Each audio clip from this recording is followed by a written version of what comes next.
আমি একসময় আগে ভাবতাম যে এরা কারা, যারা জীবনে বিয়ে করে না, তারা কিভাবে সারা জীবন একা থাকে, যারা সবসময় বলতো যে আমার কাউকে দরকার নেই, আমার জীবন সঙ্গীর কোনো দরকার নেই, আমি একা আছি, ভালো আছি। আমি বুঝতাম না যে এরা কি করে বলছে এটা। এখন বুঝি, সেই জীবনের পর্যায়ে আমি এসে গেছি। আর এর জন্য দায়ী যে বা যারা, তারা জানে। আই উইল ফিক্স হিম বলতে বলতে আমিই ফিক্স হয়ে গেলাম। সব মোহমায়া ত্যাগ করে ফেলেছি। মানে মানুষ কখনো না কখনো তো একবার প্রেমে পড়ে। প্রেম তো জীবনে একবারই, অ্যাটলিস্ট আমার জন্য প্রেম জীবনে একবারই আসে, 10 বার আসে জানি, সবাইকে মানতে হবে না। মানে আমি আমার কথা বলছি পার্সোনালি। প্রেম একবার এসে তারপরে যখন চলে যায়, তারপরে আবার আরেকজন এসে যখন কাঁধ দেয়, বলে না যে যে কাঁধে লোক মাথা দেয় সেই কাঁধেই লোক পাতলে, হোয়াটএভার, এরকম কিছু একটা কথা আছে। তোমরা ভালো বলতে পারবে। হ্যাঁ জানি, কমেন্ট সেকশনে এখন লিখতে চলে গেছো, জানি জানি জানি তোমাদের আমি, যে ব্রেকআপ হয়ে গেল, আমি ট্রমাটা একবার পেয়ে গেলাম। এবার দ্বিতীয়বার যদি বাই চান্স কাউকে মনে হয় যে হ্যাঁ ঠিক আছে, ছেলেটা ঠিকঠাক লাগছে, মানে বাই চান্স যদি বিয়ে করতে যাই, এখন আর সেই যুগ নেই যখন লোকজন বলবে যে যেন আমার একটা অতীত ছিল। কেউই এখন তার অতীতের কথা বলতে চায় না। আধা আধা অতীতের কথা বলে আর নিজের দিকটাই বলে, অন্যের দিকটা বলে না। স্বাভাবিক স্বাভাবিক। ধরো আমি এদিকে গাইছি,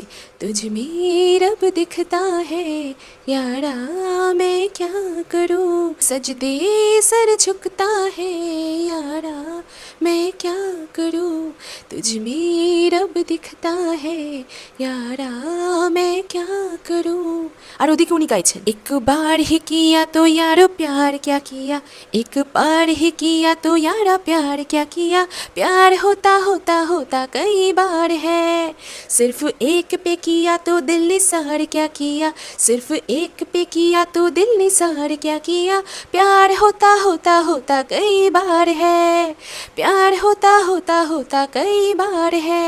তখন কি করবো আমি, কি করে বুঝবো আমি? তুমি ভাবো, তুমি যাকে বিয়ে করতে চাইছো সে তোমার মুখের দিকে তাকিয়ে অন্য কারোর কথা ভাবছে, তার 3 নম্বর 4 নম্বর এক্স এর কথা ভাবছে, বা তার ওয়ান নাইট স্ট্যান্ডের কথা ভাবছে। আমি কি করে জানবো কার কথা ভাবছে? কিন্তু কারোর একটা কথা ভাবছে, তখন আমার কি অবস্থা হবে ভাবো। এসব রিস্ক আমি নিতেই চাইবো না। এর থেকে বেটার আমি বাড়িতে বসে কে ড্রামা দেখি, সি ড্রামা দেখি, আমি আর আমার laptop. We are in a committed relationship, কোনোদিন ডিচ করবে না আমাকে। আমি ওইসব কে ড্রামা সি ড্রামা দেখতে দেখতেই আমার জীবনটা ফ্যান্টাসাইজ করতে করতে 50 বছর আরো কাটিয়ে দেবো। কিন্তু কে ড্রামা আজকাল আর ভালো রমকম বানাচ্ছে না। তোমরা কোন রমকমটা দেখছো please let me no in the comments, ঠিক আছে? আর এই হলিউড সিরিজ গুলো সপ্তাহে একটা করে এপিসোড ড্রপ করে কেন? এ কি পোলাপাইনদের পেশেন্সের খেলা, তা আমি বুঝি। এদের পেশেন্সের খেলা আমার সহ্য হচ্ছে না। এটা আমার শরীরের হেলথের জন্য খারাপ। ধুর বাবা, তাই আমার হয়ে গেছে ভাই। আমার আর দরকার নেই। বাড়ি থেকে আমি এমনিও বেরোই না, ডেটের চক্করে তো আমি বেরোবই না। আমাকে মেসেজ করারও দরকার নেই, আমার লাইন মারারও দরকার নেই, আমার ডোপামিন অ্যাক্টিভিটিরও দরকার নেই, আমার কিছুর দরকার নেই। আমি কারোর সাথে দেখাই করতে চাই না। আমাকে দেখা করার কথা জিজ্ঞেস করোই না। ডেট হবে না আমার দ্বারা। আমার হয়ে গেছে, খাতাম, টাটা, বাই বাই। যদি না কোনো সাউথ, অ্যাকচুয়ালি ওরা তো আরো টক্সিক, ছাড়ো, কারণই না। আমার আইডল এখন হচ্ছে সুস্মিতা সেন। আমার মনে হয় যত অ্যাক্ট্রেসকে দেখে আমি বড় হয়েছি, ওই সব থেকে খুশি আছে। এখন আমি বুঝতে পারছি কেন খুশি আছে। এইসব স্ট্রেসের চক্করে না পড়াই ভালো।